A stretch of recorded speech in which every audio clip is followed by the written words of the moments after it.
Por eso, muchos están buscando el sello de la bestia. ¿Cuál es la marca de la bestia? Todos tenemos números específicos que tienen un gran significado para nosotros, ya sea el número de la camiseta de nuestro atleta favorito o nuestra propia fecha de nacimiento. Un número particular mencionado en el libro de Apocalipsis ha fascinado a muchas personas a lo largo de los años, y este es el sello de la bestia.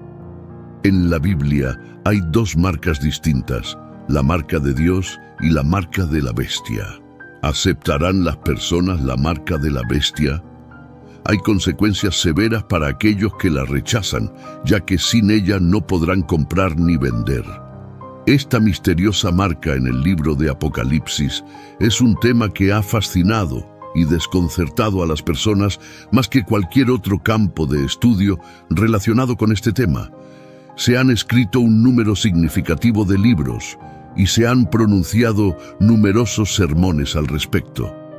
Eruditos y teólogos han ofrecido muchas ideas diferentes al respecto. Muchas personas creen que es un microchip implantado en la frente o que es una marca invisible o visible. Algunos incluso creen que podría ser la tarjeta de débito o crédito de una persona. Dicho esto, ¿qué dice la Biblia sobre esta misteriosa marca? El libro que revela el sello, la marca de la bestia, aparece en el Apocalipsis. El Apocalipsis está lleno de un lenguaje gráfico y mediante la aplicación constante de símbolos podemos visualizar cosas que de otra manera serían incomprensibles para nosotros. Se debe enfatizar fuertemente que esto está destinado a ayudar a nuestra comprensión, no a obstaculizarla. Muchas personas han utilizado el aspecto muy simbólico del libro del Apocalipsis para ignorar o incluso desconsiderar su orientación, como si los símbolos fueran demasiado ambiguos para transmitir un mensaje claro.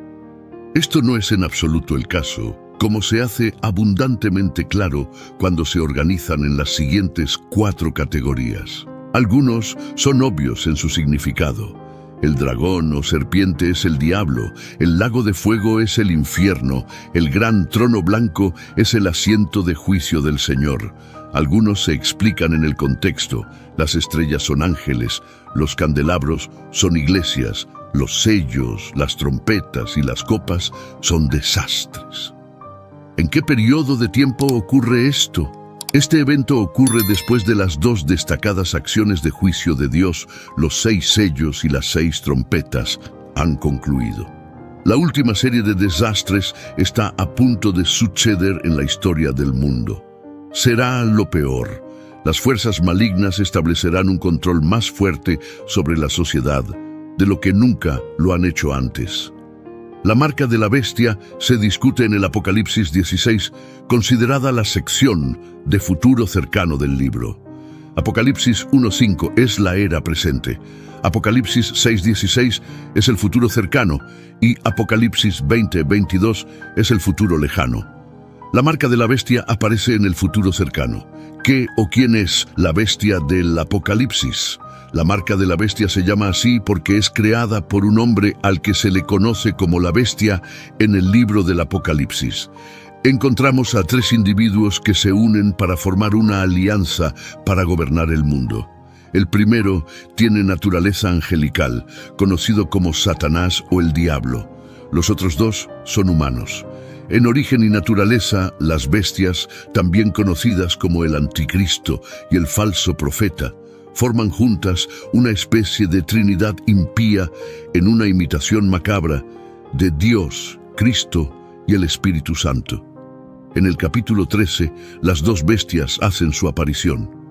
La primera y más importante es una figura política, un dictador mundial que ejerce un gobierno dictatorial sobre todos los grupos conocidos. Él es el anticristo, el hombre de la iniquidad, que no reconoce ninguna ley superior que no sea su propia voluntad. El término anticristo proviene de la palabra griega antikristos, donde anti significa contra o en lugar de, y Christos significa Cristo. En esencia, el anticristo denota a alguien o algo que se opone o actúa en lugar de Cristo. Este concepto tiene sus raíces en la Biblia, particularmente en las epístolas de Juan. El término anticristo se encuentra explícitamente en los libros de 1 Juan y 2 Juan. Hijos, es la última hora, y según ustedes han oído que viene el anticristo. Ahora muchos anticristos han venido. Por esto conocemos que es la última hora. 1 Juan 2:18. Apocalipsis 13:1-3 describe la visión del dragón parado en la arena de la orilla del mar. Vi una bestia que subía del mar, con 10 cuernos y 7 cabezas, y en sus cuernos había 10 diademas, y en sus cabezas había nombres blasfemos.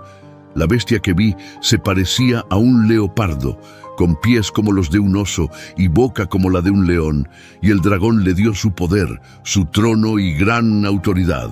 Vi una de sus cabezas como herida de muerte, pero su herida mortal fue sanada, y toda la tierra se maravilló y siguió a la bestia. La bestia es un individuo humano que acepta la oferta satánica que Jesús rechazó, pero también es anticristiano en el otro sentido de ese prefijo. Su ascenso al poder será silencioso y pasará desapercibido al principio, e incluso aquellos más cercanos a la acción no podrán verlo. Según Juan, en la imaginería bíblica, el mar representa la masa general de la humanidad, o más específicamente, las naciones gentiles. Muchos se preguntan cómo un hombre tendrá el poder de marcar a las personas en todo el mundo. Aquí vemos que es un hombre al que se le ha dado mucho poder. Tiene el poder de hacer guerra contra los santos y vencerlos. Parece surgir de una unión de gobernantes políticos, captando la atención del mundo a través de una asombrosa recuperación de una herida mortal, presumiblemente en un intento de asesinato. Su egotismo blasfemo se difunde durante 42 meses. El término anticristo proviene de la palabra griega anticristos, donde anti significa contra o en lugar de, y Christos significa Cristo. En esencia, el anticristo denota a alguien o algo que se opone o actúa en lugar de Cristo. Este concepto tiene sus raíces en la Biblia, particularmente en las epístolas de Juan. Una segunda bestia hace que las personas reciban la marca de la bestia. Como los reyes de antaño, este rey anticristiano tendrá un profeta a su lado. Este profeta es conocido como el segundo. La segunda bestia es llamada el falso profeta. Este hombre es un colega religioso con poderes sobrenaturales que enfoca la adoración del mundo en su superior. Sus milagros engañarán a las naciones, ya que ordena que caiga fuego del cielo y que las imágenes del dictador hablen. Su apariencia será como la de un cordero, un joven carnero con solo 2 cuernos. Apocalipsis 13:15 describe: Entonces vi otra bestia que subía de la tierra y tenía 2 cuernos semejantes a los de un cordero, pero hablaba como un dragón. Ejercía toda la autoridad de la primera bestia en presencia de ella y hacía que la tierra y sus habitantes adoraran a la primera bestia, cuya herida mortal había sido sanada. Realizaba grandes señales, incluso hacía descender fuego del cielo a la tierra a la vista de todos.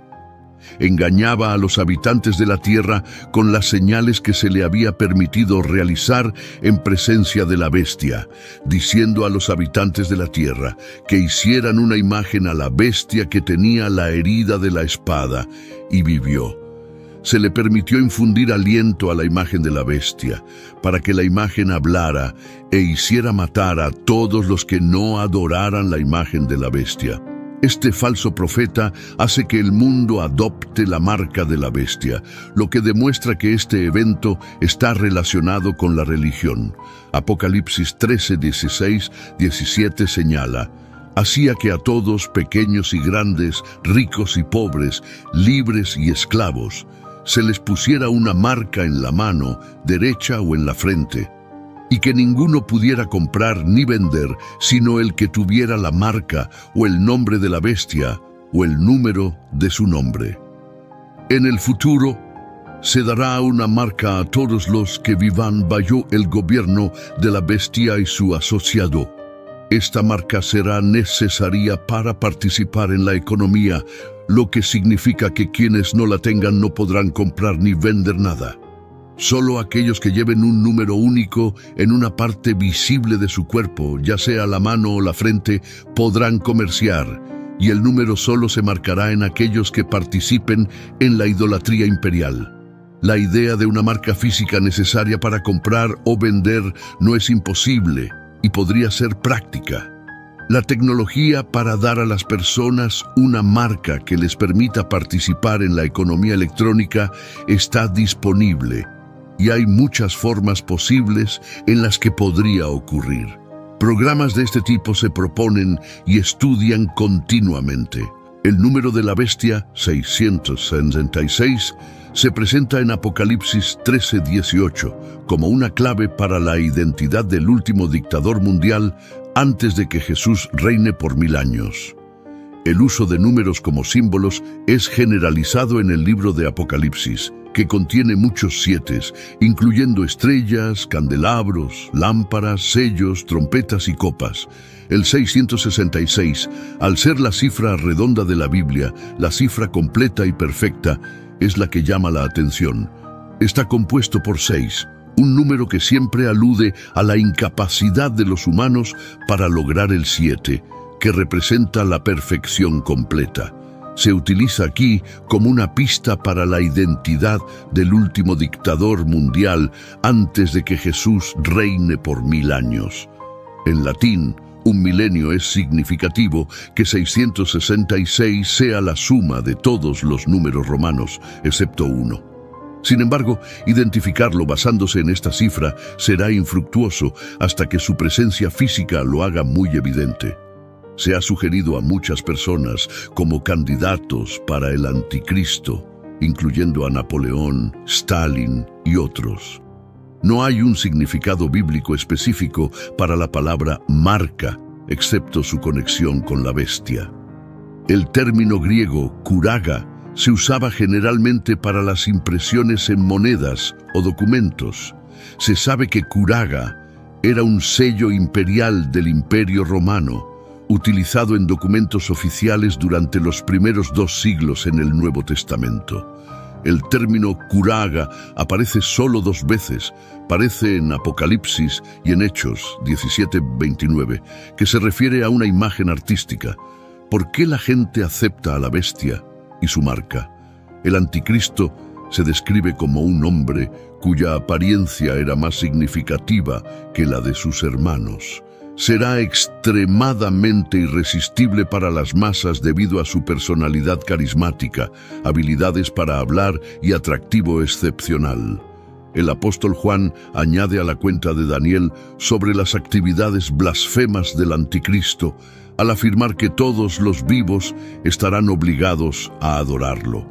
El anticristo avanzará de ser un líder regional a un líder mundial, un tirano global despiadado y finalmente un dios. Cuando aparezca, la gente se agrupará a él como las moscas alrededor de la miel y harán cualquier cosa que él pida. Unirá a las naciones, como predice Daniel, y el próximo líder mundial será conocido por su elocuencia, atrayendo la atención y administración del mundo. Daniel nos dice que este orador de lengua dorada no solo hablará en términos grandilocuentes, sino que también hablará con arrogancia contra Dios. El apóstol Juan lo describe de manera similar en el libro de Apocalipsis. Y se le dio boca que hablaba grandes cosas y blasfemias, y se le dio autoridad para actuar 42 meses. Apocalipsis 13:5. ¿Quiénes adorarán al anticristo? Según Apocalipsis 13:8, todos los moradores de la tierra le adorarán. Según Daniel 7:25, el anticristo es un líder de culto. Hablará palabras contra el Altísimo y a los santos del Altísimo quebrantará y cuidará de cambiar los tiempos y la ley. Hablará en contra del Dios verdadero del cielo. La terminología sugiere que intentará elevarse al nivel de Dios y hacer afirmaciones desde allí. 2 Tesalonicenses 2:4 dice que el anticristo se opone y se exalta sobre todo lo que se llama Dios o se adora, de modo que se sienta como Dios en el templo de Dios, mostrándose a sí mismo como Dios. Aceptará la adoración de la gente del mundo. ¿Es la marca de la bestia algo presente hoy? Muchas personas especulan si la marca de la bestia mencionada en Apocalipsis 13 será un tatuaje de alta tecnología o parte del plan de un multimillonario. La Biblia deja muy claro cuál es la marca y cuándo ocurrirá. En primer lugar, hay un requisito estricto de tiempo para la marca. La Escritura enseña que la marca de la bestia aparecerá en un momento y lugar específicos de la historia. Pero en este punto en el tiempo, aún no hemos llegado a ese momento o lugar. La razón por la que se refiere como la marca de la bestia es porque es creada por un hombre al que se le conoce como la bestia. Entonces, hasta que el anticristo gobierne toda la tierra, no puede haber marca. Y dado que la Biblia dice que la bestia y su marca no aparecerán en la tierra hasta la mitad de la tribulación de 7 años, entonces la marca no puede existir en ninguna forma antes de la tribulación. Por lo tanto, cualquier sugerencia de que la marca de la bestia existe hoy en cualquier forma es simplemente una advertencia. El 666 es el nombre codificado de un dictador. Sin embargo, hasta que llegue el dictador, es inútil intentar descifrar el número. Cuando el dictador llegue, su identidad será obvia y el número 666 lo representará. Está claro que el dictador no alcanzará la perfección, que está representada por el número 7. ¿Qué les sucede a aquellos que toman la marca de la bestia? Condenación para aquellos que adoran a la bestia. Apocalipsis, capítulo 14, 9, 11, dice: Y otro ángel, el tercer ángel, los siguió, diciendo a gran voz: Si alguno adora a la bestia y a su imagen, y recibe la marca en su frente o en su mano, él también beberá del vino de la ira de Dios, que está preparado puro en la copa de su ira, y será atormentado con fuego y azufre delante de los santos ángeles y del Cordero. El humo de su tormento sube por los siglos de los siglos, y no tienen reposo de día ni de noche los que adoran a la bestia y a su imagen, ni nadie que reciba la marca de su nombre. Leemos que si alguien adora a la bestia y a su imagen y recibe su marca en la frente o en la mano, como resultado de esto, se nos recuerda que hay una relación entre adorar a la bestia en su imagen y obtener la marca en la frente o en la mano. La marca no se tomará descuidadamente o por accidente.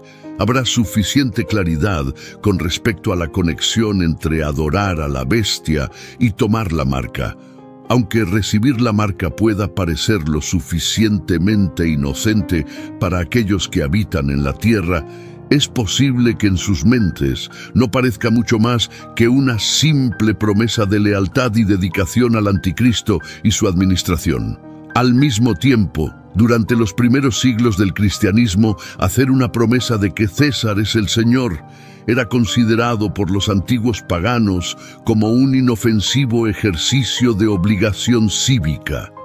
Leemos: Él mismo también beberá del vino de la ira de Dios, que está preparado puro en la copa de su indignación, y será atormentado con fuego y azufre delante de los santos ángeles y del Cordero. Aquellos que adoren al anticristo estarán obligados a consumir el vino que es el resultado de la ira intensa de Dios. Esta copa de la ira de Dios es comparable a un vino que no ha sido diluido y sea sazonado con especias para hacerlo aún más potente, sin diluir y sazonado. Dios claramente no está contento con aquellos que toman la marca. Más de 13 veces en la Biblia se dice que Dios es una copa de ira, Salmo 75:8. La ira, o timos, como se conoce en griego antiguo, se simboliza con el vino en la copa. La indignación es conocida por la espuma del vino bien mezclado, y Él la vierte. Sin duda, todos los malvados de la tierra deben beber y consumir su amargura. Esta es la idea detrás de la copa que Jesús quiso evitar si fuera posible en Mateo 26:39. En contraste con Jesús, quien soportó voluntariamente la ira del Padre que nos correspondía, sus enemigos están obligados a beber de la copa. Leemos: el vino de la ira de Dios, la copa de su indignación, la ira o timos, como se conoce en griego antiguo, se simboliza con el vino en la copa. La indignación es conocida por la espuma del vino bien mezclado, y él la vierte. Sin duda, todos los malvados de la tierra deben beber y consumir su amargura. Esta es la idea detrás de la copa que Jesús quiso evitar si fuera posible en Mateo 26:39.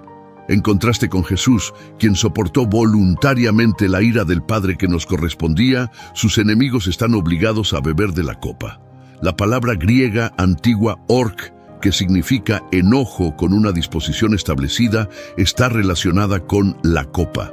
La palabra típica para la ira de Dios en el Nuevo Testamento es org, que proviene del griego antiguo. Apocalipsis contiene 10 de las 11 instancias de la antigua palabra griega timos. En lugar de estallar en ira, la ira de Dios contra los pecadores es una postura constante e inquebrantable contra la maldad y el pecado. Sin embargo, en el libro de Apocalipsis se utiliza mucho más a menudo el término para la ira apasionada. Leemos: Él será atormentado con fuego y azufre, lo que demuestra que el sufrimiento encontrado en el infierno es una forma genuina de tormento, uno que es tanto agonizante como repugnante. Apocalipsis no contiene pasajes bíblicos comparables a la tendencia actual de evitar la condenación. Varias realidades significativas se revelan en este versículo con respecto al infierno y el destino eterno de aquellos que están condenados. También leemos: el humo de su tormento sube por los siglos de los siglos, y no tienen reposo de día ni de noche. Las personas que adoran al anticristo y adquieren su marca pasarán la eternidad en el infierno, donde estarán sujetas a su enojo y furia contra ellos. En este punto, la realidad del tormento eterno se hace abundantemente clara. La frase "por los siglos de los siglos" literalmente significa para siempre.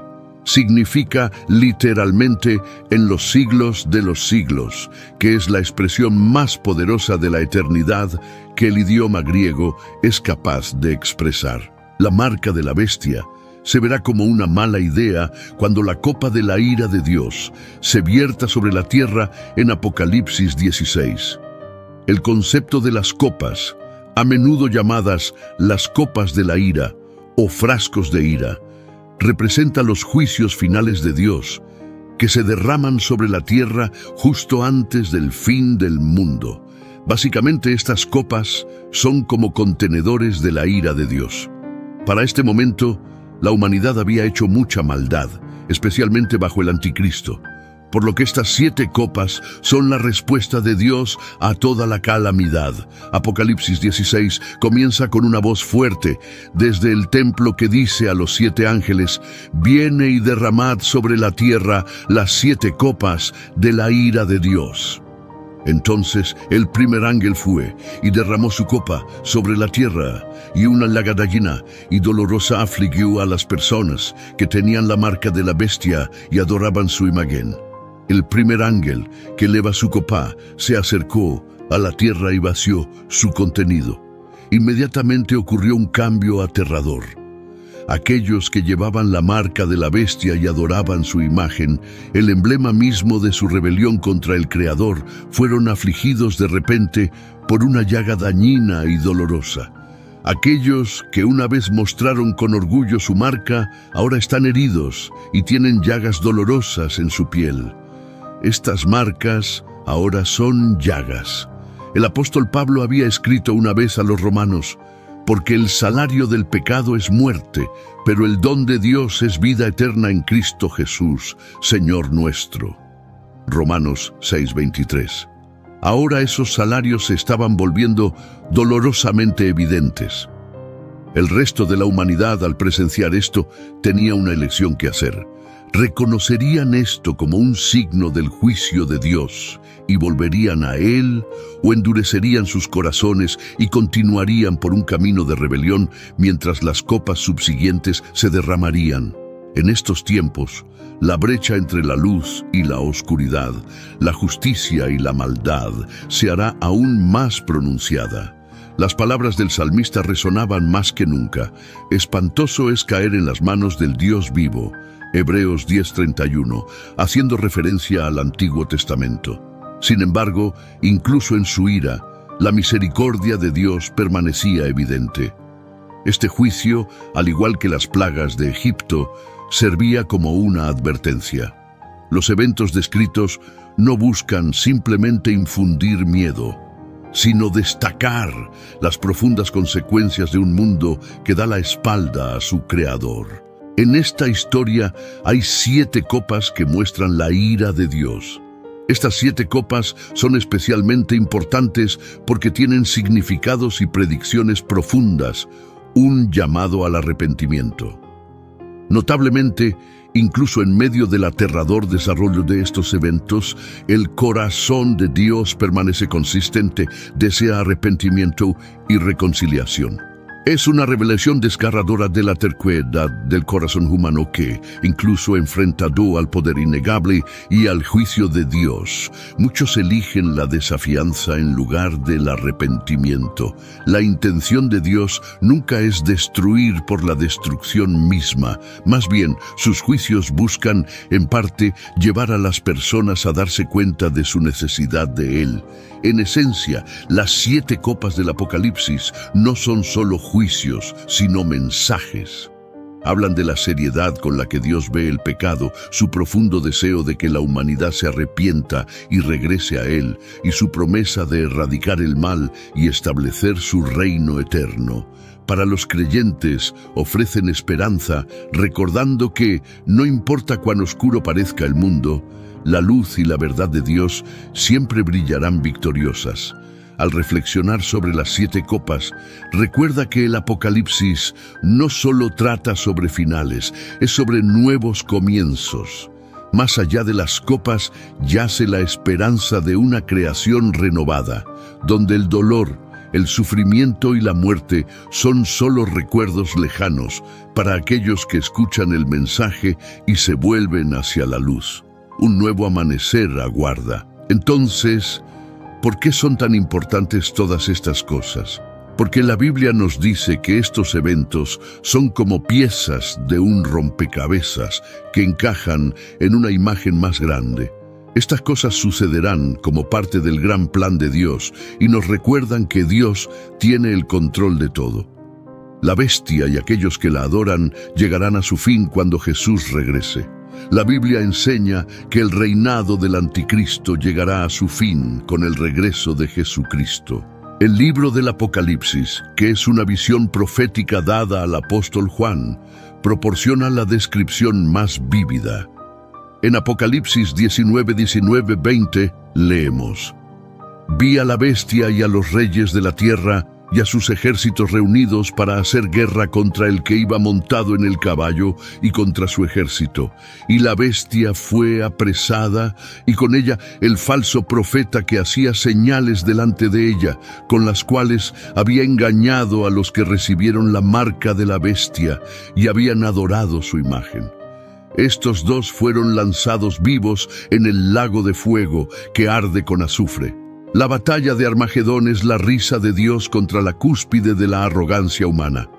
Después, la bestia es llevada prisionera, junto con el falso profeta, ambos arrojados vivos al lago de fuego.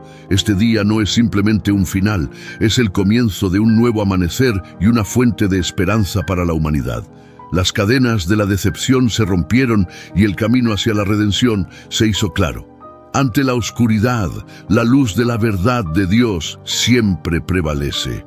Con la derrota del anticristo, la esperanza y la redención comenzaron a despuntar en el mundo. Ese día es un testimonio del poder perdurable de la fe y el triunfo. ¿Qué sucede después de ese día? El milenio. Después de la derrota del anticristo, Jesús establecerá un reino en la tierra, a menudo llamado el reino milenial, porque dura 1000 años. Durante este tiempo, Jesús reinará con justicia y paz, y vivieron y reinaron con Cristo 1000 años. Apocalipsis 24. La derrota del anticristo marca el comienzo de la esperanza y la redención para el mundo. El día en que cayó fue un testimonio del poder perdurable de la fe y el triunfo. ¿Cuál es el sello de Dios en el libro del Apocalipsis en el Nuevo Testamento? La palabra sellado tiene su origen en una palabra griega que significa estampar con una marca privada. Esto implica mantener algo oculto, protegido o conservado. El uso de sellos era común en contextos oficiales. Por ejemplo, un centurión romano colocaría un sello en un documento destinado exclusivamente a la revisión de su superior. Si el sello se rompía, la persona que recibía la carta sabría que ésta había sido alterada o leída por alguien que no era la persona que originalmente la selló. Vemos el sello de Dios en el libro del Apocalipsis, lleno de visiones misteriosas y mensajes que nos introduce a la idea del sello de Dios de una manera especial y significativa. Apocalipsis 1 nos habla de la revelación de Jesucristo, que Dios le dio para mostrar a sus siervos lo que debe suceder pronto. Lo hizo conocido enviando a su ángel a su siervo Juan, quien testifica todo lo que vio, es decir, la palabra de Dios y el testimonio de Jesucristo. Esta parte de la Biblia comienza a explicar los mensajes importantes que vienen después, incluido el significado del sello de Dios. El sello de Dios es como un signo especial de Dios. Muestra que Dios está protegiendo a ciertas personas que le pertenecen y que son seguidores genuinos suyos. El sello se menciona durante los eventos salvajes y aterradores de las visiones del Apocalipsis. Es importante saber que este sello no es una marca física, sino más bien como una insignia espiritual, una forma de mostrar quiénes están realmente conectados con Dios y bajo su protección. El concepto de sellar en el Apocalipsis se relaciona con la antigua práctica, pero lo eleva a un nivel espiritual. No se trata solo de autoridad y autenticidad, sino de pertenecer a Dios y ser identificado como suyo en las pruebas y tribulaciones. El sello es una poderosa metáfora de la fe y la protección divina en un mundo de caos e incertidumbre. Al profundizar en este tema, descubrimos que el sello de Dios es realmente importante. Muestra que Dios promete protegernos y desea que permanezcamos leales a Él. Nos dice que incluso cuando los tiempos son difíciles, Dios ha marcado a aquellos que le pertenecen y los mantendrá a salvo. La marca de Dios aparece durante la tribulación, un periodo futuro de 7 años, cuando Dios finalizará su juicio sobre el mundo incrédulo. A lo largo de la palabra de Dios, la tribulación se asocia con el día del Señor, que se refiere al período en que Dios intervendrá directamente en el curso de la historia para llevar a cabo el cumplimiento de su plan. Ese día será un día de ira, de agonía y angustia, de problemas y devastación, de oscuridad y tinieblas, de trompeta y grito de batalla. El período de tribulación se caracterizará por diversas calamidades divinas, disturbios en la esfera celestial, desastres naturales y plagas horribles. Durante este oscuro período, vemos el sello de Dios como un juicio que se retiene hasta que los siervos de Dios son sellados. Apocalipsis 7, 1, 3. Después de esto, vi a 4 ángeles de pie en los 4 rincones de la tierra, sosteniendo los 4 vientos de la tierra para que no soplara viento alguno sobre la tierra, el mar o los árboles. Luego vi a otro ángel que subía desde el oriente, teniendo el celo del Dios vivo, y con una voz fuerte llamó a los 4 ángeles, a quienes se les dio autoridad y poder para dañar a la tierra y al mar, diciendo: no daguéis ni a la tierra, ni al mar, ni a los árboles, hasta que hayamos selado en sus frentes a los siervos de nuestro Dios. La frase 4 rincones de la tierra es un término antiguo y a veces moderno. Equivalente a la idea de los 4 puntos cardinales, el concepto aquí es que estos ángeles tienen un efecto en todo el planeta, según leemos, sosteniendo los 4 vientos de la tierra.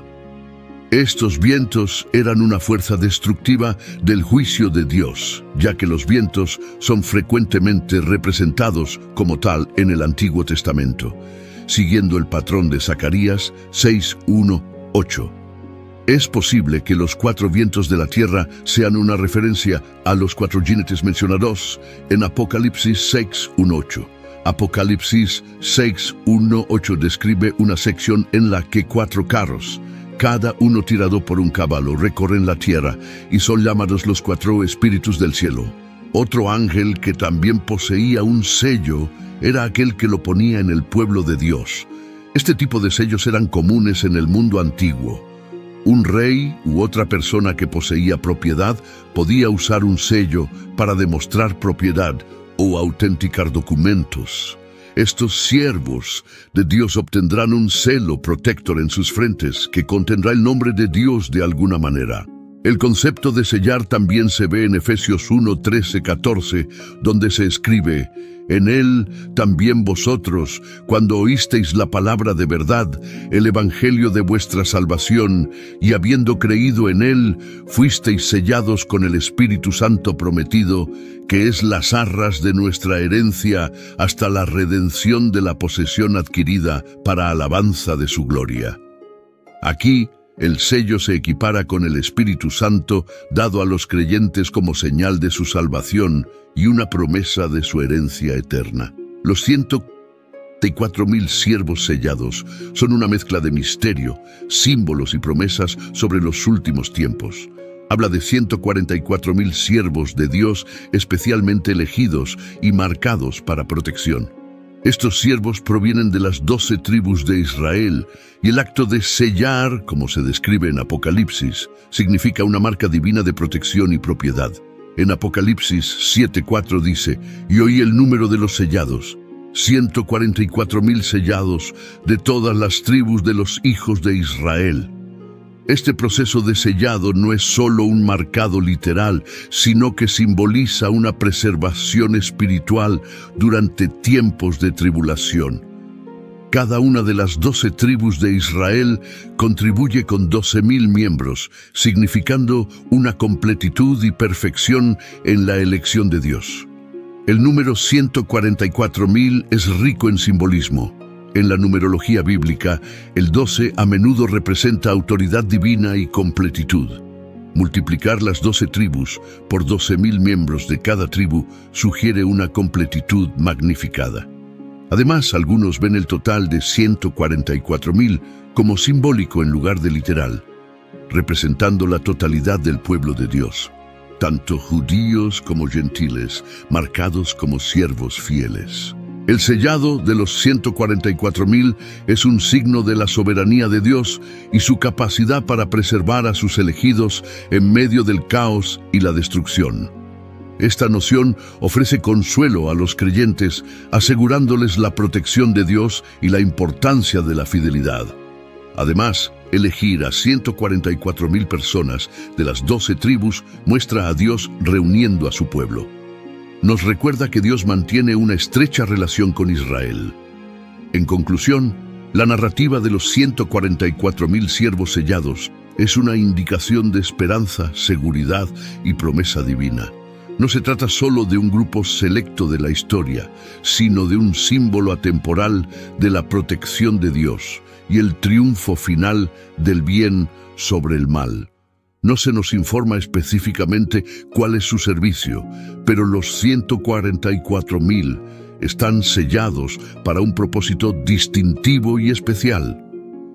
Sin embargo, el concepto de ser sellado en su totalidad no está restringido a ellos de ninguna manera.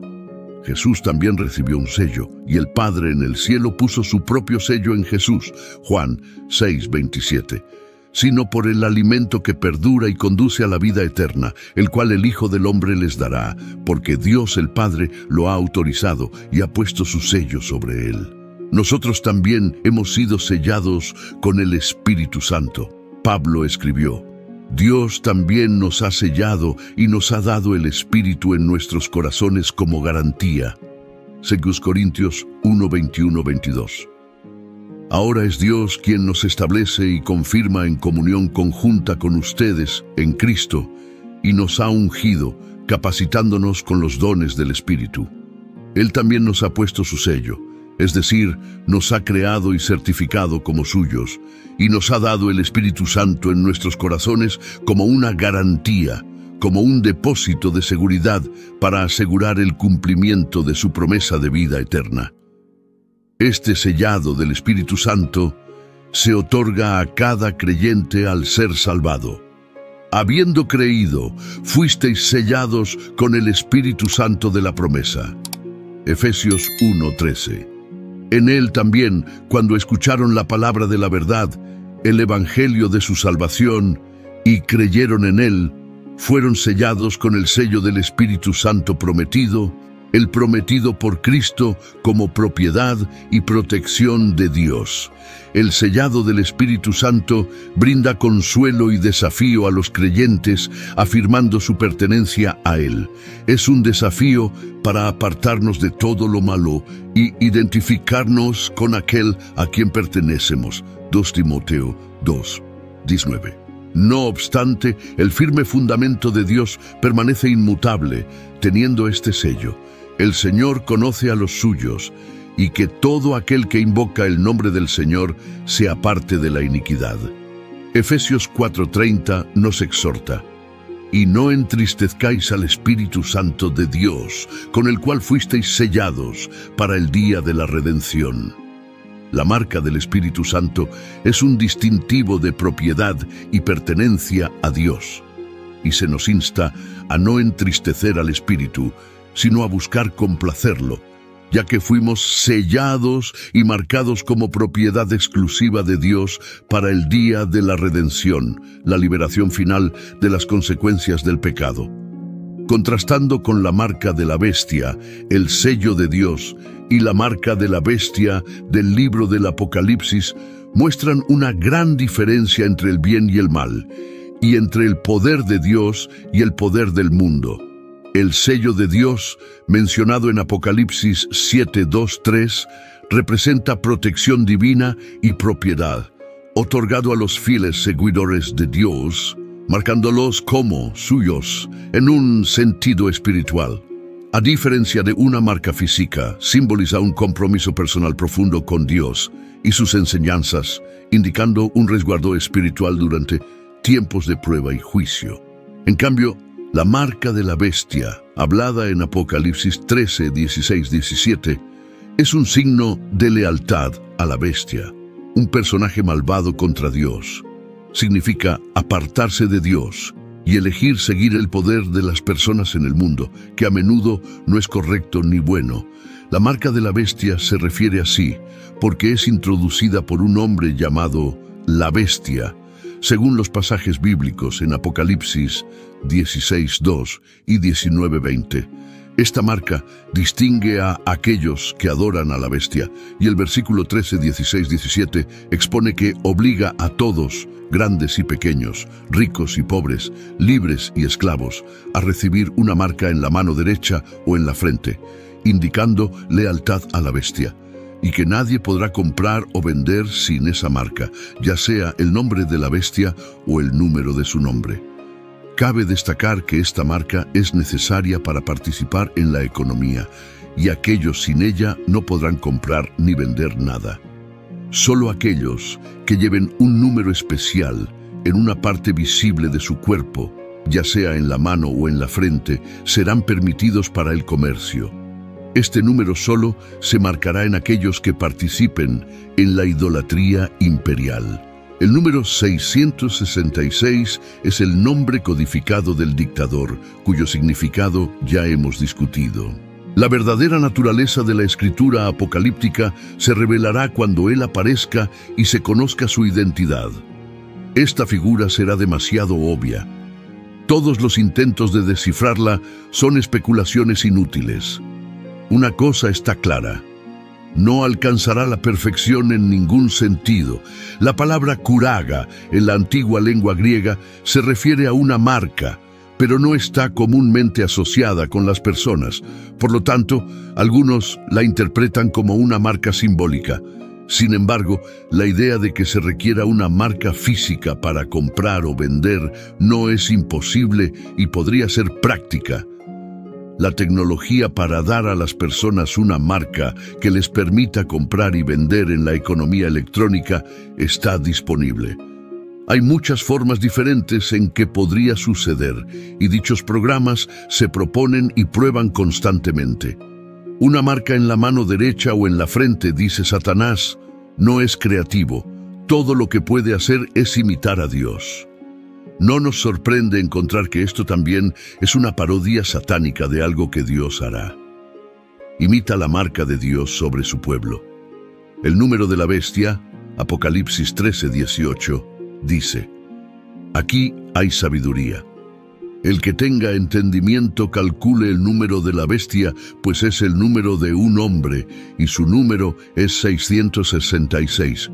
El 666 es el que capta la atención. Está compuesto por 6, una cifra que siempre alude a la incapacidad de los humanos para alcanzar el 7, que representa la perfección completa. Se usa aquí como una pista sobre la identidad del último dictador mundial antes de que Jesús reine por 1000 años. El término marca no tiene un uso bíblico especial aparte de su asociación con la bestia. El término griego kuraga se usaba comúnmente para impresiones en documentos o monedas y estaba bien documentado como un sello imperial del Imperio Romano, utilizado en documentos oficiales durante los primeros 2 siglos. Además de su uso en Apocalipsis, el término kuraga aparece solo una vez en el Nuevo Testamento, específicamente en Hechos 17:29, donde se refiere a una imagen artística. Tomar esta marca es como dar la espalda a Dios. Muestra que estás eligiendo estar del lado de aquellos en contra de Dios. No es solo una marca visible en tu cuerpo, realmente significa que estás viviendo tu vida en contra de lo que Dios quiere. La marca en Ezequiel 9:4 es similar. Se otorgó un sello protector a los justos antes de que Jerusalén fuera juzgada. En este capítulo se ven 6 ejecutores viniendo desde el norte, la dirección desde la cual vendrían los babilonios para destruir a los idólatras. Aquellos que se oponían a la idolatría fueron sellados con una marca en la frente para que no fueran asesinados. Ezequiel 9:4. Y le dijo el Señor: pasa por en medio de la ciudad, por en medio de Jerusalén, y pon una señal en la frente de los hombres que gimen y que claman a causa de todas las abominaciones que se cometen en medio de ella. En conclusión, el sello de Dios, especialmente en el contexto del libro del Apocalipsis, tiene una gran importancia, invitando a un estudio y reflexión más profundos. El celo de Dios en Apocalipsis muestra la constante promesa de Dios de protegernos en tiempos difíciles y nos recuerda quiénes somos como seguidores de Cristo. Oremos. Padre Celestial, en tu infinita sabiduría y gracia, nos has revelado los misterios de tu voluntad a través de tu palabra. Al reflexionar sobre la profunda verdad del sello de Dios, según se describe en el libro del Apocalipsis, nos acercamos a tu trono con corazones que buscan comprensión y espíritus anhelantes de tu guía. Señor, te pedimos tu celo divino sobre nuestras vidas. Que este celo no sea una marca vista por ojos humanos, sino una transformación sentida profundamente en nuestras almas. Que sea un símbolo de nuestra fe inquebrantable en ti, nuestro compromiso de caminar en tus caminos y nuestra determinación de mantenernos firmes en tu verdad en medio de los desafíos de este mundo. Ayúdanos, oh Dios, a tener las características de aquellos que llevan tu sello: amor, gozo, paz, paciencia, bondad, fidelidad, mansedumbre y autocontrol. Enséñanos a vivir de tal manera que nuestros pensamientos, palabras y acciones reflejen tu amor y luz en este mundo. Protégenos de las mentiras y de las cosas que nos tientan. Ayúdanos a enfocarnos siempre en Jesús, a ser fieles a lo que enseña la Biblia y a escuchar lo que tu Espíritu Santo nos dice. Cuando nos sintamos inseguros o asustados, ayúdanos a recordar que siempre cuidas de aquellos que te pertenecen. Oramos por aquellos que aún buscan, aún cuestionan, aún vagan, que lleguen a reconocer la belleza y la seguridad de tu sello. Úsanos como vasijas, Señor, para compartir tu amor y verdad con ellos. En todas las cosas te damos gloria, porque eres nuestro Creador, Redentor y Sustentador. Confiamos en tu amor y misericordia infalibles, sabiendo que en tu presencia encontramos seguridad, paz y vida eterna a través de Jesucristo nuestro Señor. Amén.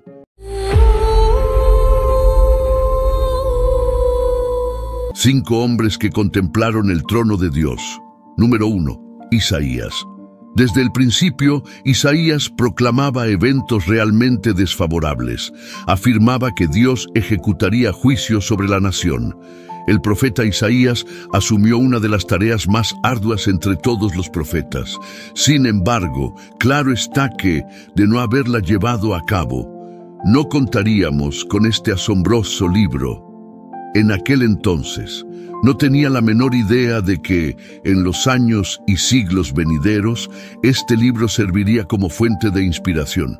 No obstante, durante su vida no tuvo éxito en absoluto. Nadie le prestó atención, y en las próximas 4 décadas las cosas solo se tornaron más difíciles. En el año en que murió el rey Usías, vi al Señor sentado en un trono alto y sublime, y su manto llenaba el templo. Serafines estaban por encima de él, cada uno con 6 alas. Con 2 alas se cubrían el rostro, con 2 se cubrían los pies, y con 2 volaban. Y se llamaban el uno al otro: Santo, Santo, Santo es el Señor Todopoderoso. Toda la tierra está llena de su gloria. A la voz de Elos los umbrales y los dinteles temblaron y el templo se llenó de humo. Isaías 6:1-4. Isaías tuvo una visión del Rey de Reyes. Isaías, reconocido por su rectitud, obtuvo un conocimiento más profundo de la magnificencia y el poder de Dios en este encuentro. Como resultado, pudo proclamar la palabra de Dios con una audacia y autoridad extraordinarias. El trono tenía una apariencia elevada y majestuosa. Aquel que ocupaba el trono estaba elevado a una posición de poder y autoridad. Debido a que Dios es digno de honor, tan significativo y tan digno, el templo se llenó hasta el borde con el manto de su vestidura. Este es un vestido realmente largo. Los ángeles, conocidos como serafines en este contexto, se posicionan alrededor del trono en el que Dios se sienta. A estos ángeles se les llama querubines o seres vivientes. Este es el único pasaje en la Biblia que se refiere a estos seres por su nombre propio, los serafines. Ezequiel 10:3. Ahora bien, los querubines estaban de pie en el lado derecho del templo cuando el hombre entró, y una nube, la gloria Shekinah de Dios, llenó el patio interior. Se sabe que los serafines usaban 4 de sus alas para mostrar su humildad hacia Dios, y 2 de sus alas para expresar su disposición a servirle. Este equilibrio se considera apropiado. Aunque Isaías estaba en la presencia de los serafines que rodeaban el trono de Dios, ellos podían ver las cosas con más claridad que él. A menudo no reconocemos la evidente gloria de Dios que nos rodea. Isaías 6:5-8. Entonces dije: ¡ay de mí, que estoy perdido, porque soy un hombre de labios impuros y habito en medio de un pueblo de labios impuros, y mis ojos han visto al Rey, el Señor de los ejércitos! Entonces uno de los serafines voló hacia mí con una brasa encendida en la mano, que había tomado del altar con unas tenazas. Isaías experimentó dos cosas que lo hicieron sentirse desmoronado. En primer lugar, se presentó la visión y el sonido de los serafines. En segundo lugar, se trató de una visión del Señor Dios. Cuando Isaías contempló al Señor, percibió su verdadera naturaleza. Aunque era inferior a los serafines, no se comparaba en absoluto con el Señor. La visión del trono de Dios no generó en Isaías una sensación positiva de inmediato. Cuanto más claramente veía al Señor, más se daba cuenta de lo humilde que era su estado. El profundo sentido de indignidad de Isaías es compartido por otros hombres piadosos en presencia del Señor. Job, Daniel, Pedro y Juan tuvieron experiencias similares. Aunque la vida de Isaías pudiera haber brillado como un diamante, al colocar un diamante sobre un fondo completamente negro y al iluminarlo con la luz adecuada, se revelan cada defecto e imperfección que antes eran invisibles. Número 2. Ezequiel. Es difícil expresar con palabras lo que Ezequiel presenció al contemplar el magnífico trono de Dios como mensajero divino. Estaba acostumbrado a llevar mensajes, visiones y revelaciones a su pueblo como sacerdote entre los judíos que fueron llevados como cautivos a Babilonia por el rey Nabucodonosor alrededor del año 597 a.C. Frecuentemente escribía en primera persona y cuando tuvo una visión clara sobre el trono de Dios, la plasmó en papel. Miré y vi la apariencia de un trono de lapislázuli sobre la bóveda que estaba sobre las cabezas de los querubines. El Señor le dijo al hombre vestido de lino: entra en medio de las ruedas debajo de los querubines, llena tus manos con brasas encendidas de entre los querubines y espárcelas sobre la ciudad.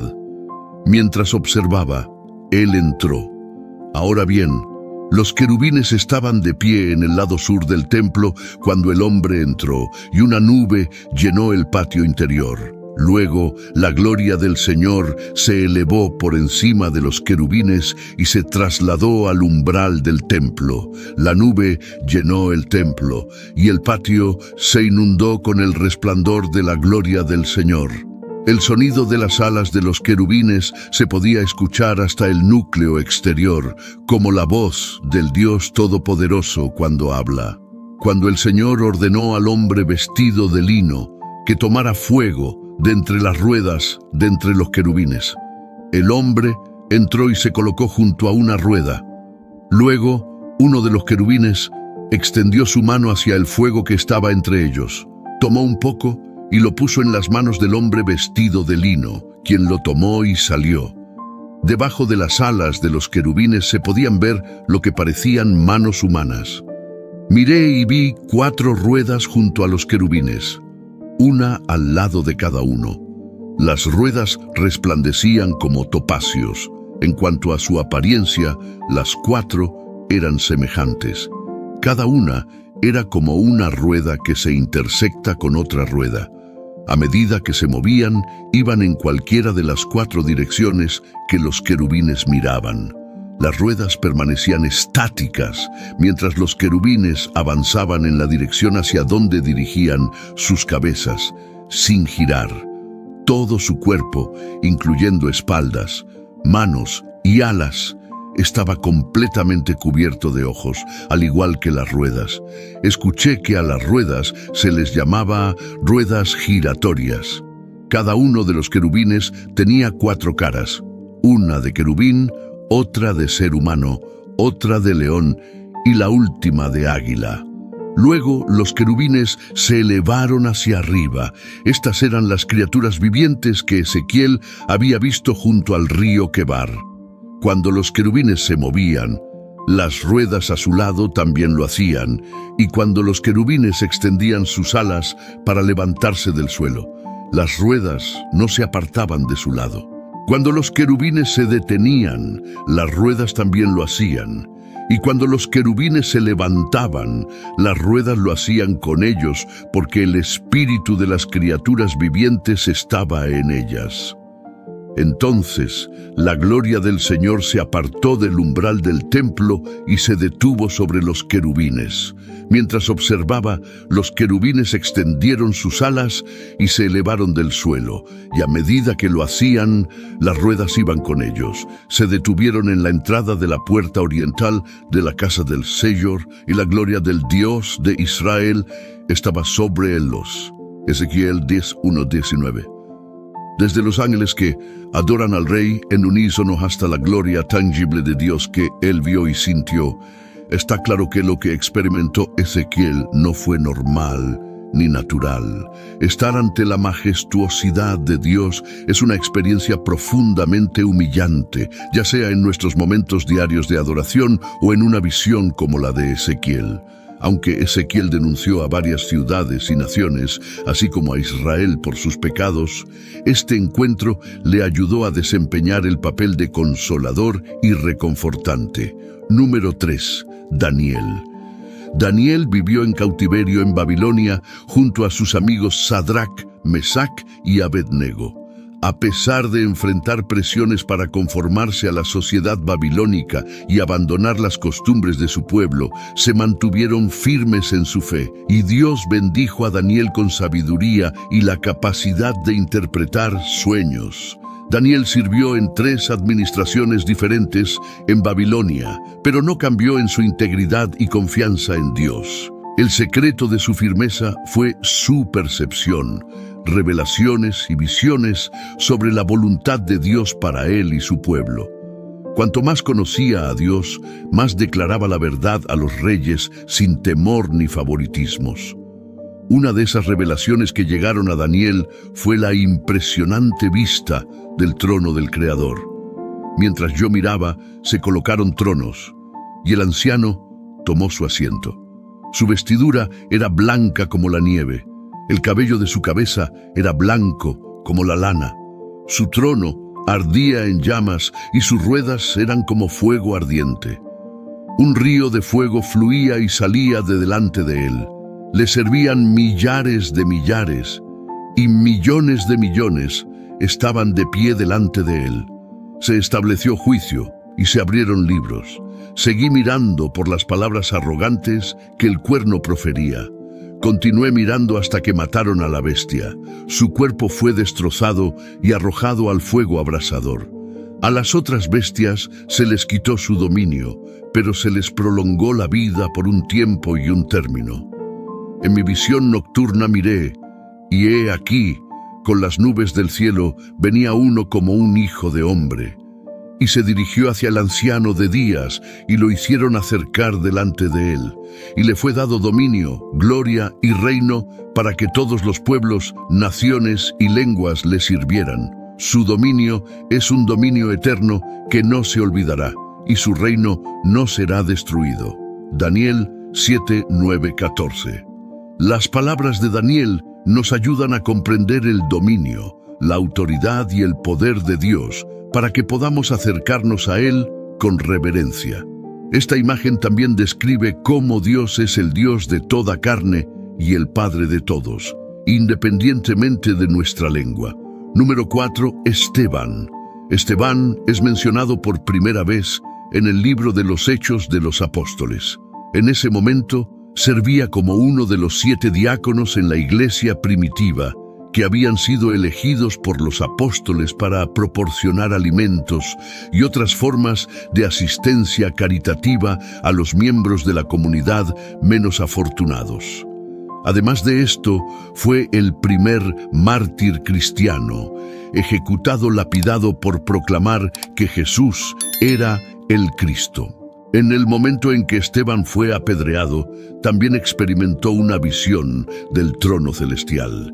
Al dirigirse a los miembros del Sanedrín, les reprochó diciendo: «Gente de cerviz dura, vuestros corazones y oídos siguen siendo incircuncisos.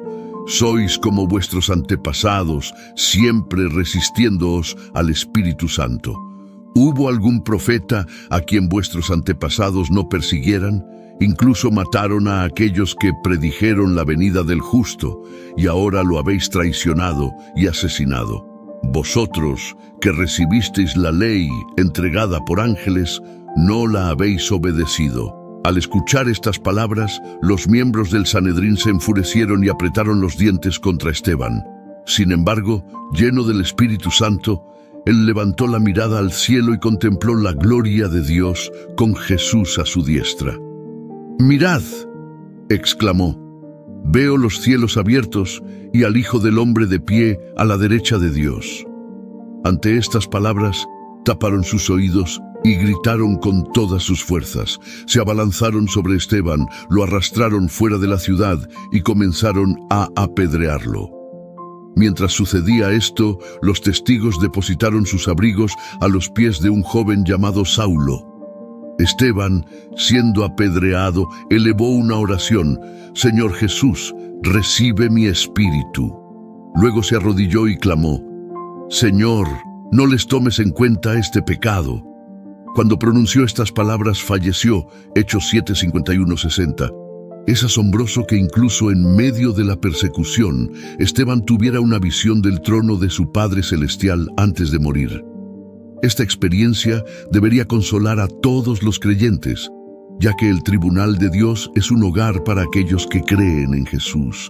Número 5. Juan. La revelación de Jesucristo fue dada a Juan para mostrar a sus siervos lo que sucederá pronto en los últimos días. Dios se la reveló enviando a su ángel a Juan en la isla de Patmos. Mientras recibía la visión sobre el plan divino para el fin de los tiempos, Juan también fue llevado al trono de Dios para presenciar maravillas celestiales.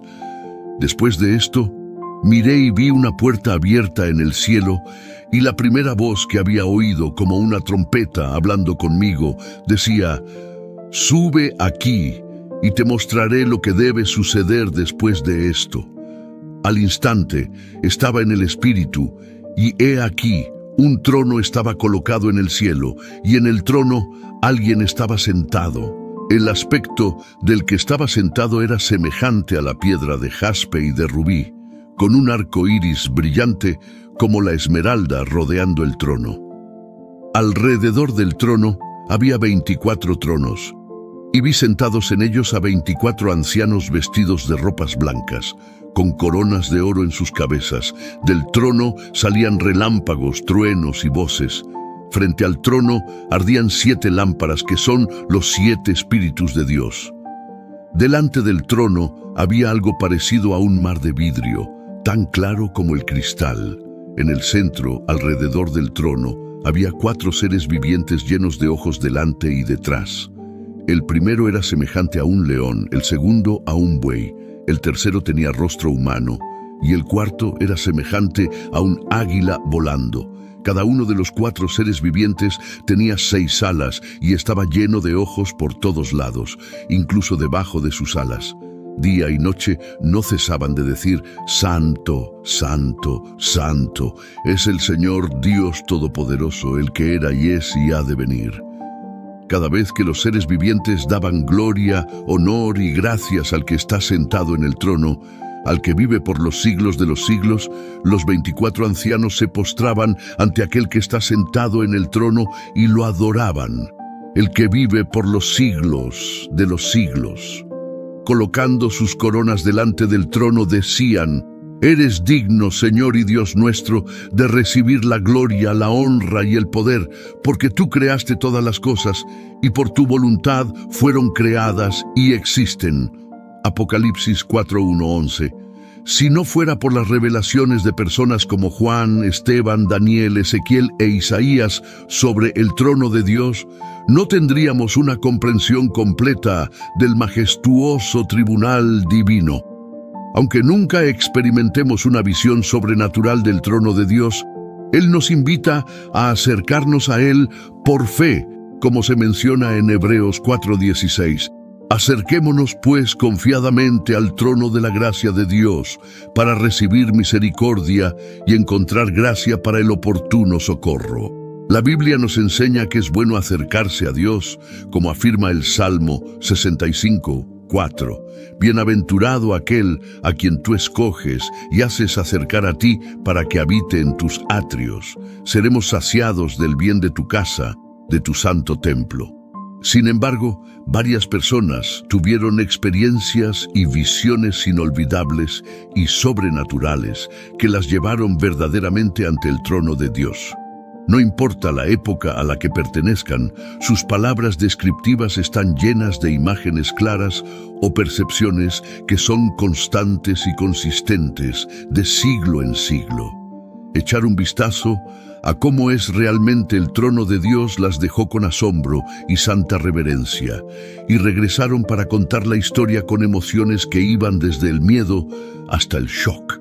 Cuando una persona sale del lugar de un encuentro divino con la confianza del perdón, especialmente después de haber visto lo impuro que era su autojusticia ante Dios, queda cambiada para siempre. Oremos. Padre, agradecemos tu bondad y gracia que nos atraen a un conocimiento más profundo de tu personalidad. Gracias por las lecciones sobre tu poder, majestad, autoridad y dominio que se encuentran en las historias de estos grandes hombres de las Escrituras. Señor, ayúdame a valorar siempre el regalo inestimable de tu sala del trono, ya sea que la vea de manera sobrenatural o no. Como tu amado Hijo, no estaré lejos de tu presencia santa y hermosa. En el nombre de Jesús, oro. Amén. Un faro de redención y una declaración de victoria en Jesucristo. Sumérgete en sus páginas y que encuentres paz en las promesas perdurables. En aquel momento trascendental, donde las palabras de los mártires resonaban en el aire y la visión del trono celestial se manifestaba, la historia de la conexión entre el divino y lo humano tomaba forma con un hilo de asombro y reverencia. Después de la piedra final que marcó el fin de la vida terrenal de Esteban, la escena cambió para Saulo, el joven testigo que observaba el cruel acto de violencia. Este episodio, que comenzó con la furia de una turba, pronto se convertiría en un giro inesperado. Saulo, aún con la imagen de la ejecución de Esteban grabada en su mente, se vería envuelto en una experiencia divina que transformaría su vida. El mismo Saulo, que había participado en la persecución de aquellos que seguían a Jesús, se encontró en el camino a Damasco con una luz celestial que lo dejó ciego. En medio de su ceguera física, sus ojos espirituales se abrieron al conocimiento de la verdad. Una voz desde el cielo le habló, y Saulo, el perseguidor, se convirtió en Pablo, el apóstol de las naciones. Pablo, cuya vida anterior estaba marcada por la obstinación y la persecución, se convirtió en un defensor apasionado de la fe que una vez intentó destruir. Su encuentro con el Cristo resucitado en el camino a Damasco no solo restauró su vista física, sino que también iluminó su entendimiento espiritual. El trono celestial, que había sido testigo de la muerte de Esteban, ahora se manifestaba de una manera nueva en la vida de Pablo. El apóstol, inspirado por sus revelaciones celestiales, escribió cartas a diversas comunidades cristianas, revelando verdades profundas sobre el misterio de Cristo y la gracia redentora de Dios. Sus palabras resonaron desde las celdas de prisión hasta las sinagogas y plazas públicas, llevando consigo la esencia misma de la visión celestial que cambió su vida. Pero la historia no termina aquí. La conexión entre el trono de Dios y la experiencia humana sigue desplegándose a través del tiempo. Juan, el último de los 5 testigos, continuó compartiendo la revelación divina en la isla de Patmos. A medida que envejecía, su vínculo con el cielo se intensificaba. En su soledad, Juan fue arrebatado en el espíritu hacia un futuro revelado, donde vio un nuevo cielo y una nueva tierra. Las imágenes de trompetas, celos y copas se desplegaron ante sus ojos, revelando el plan divino para el fin de los tiempos.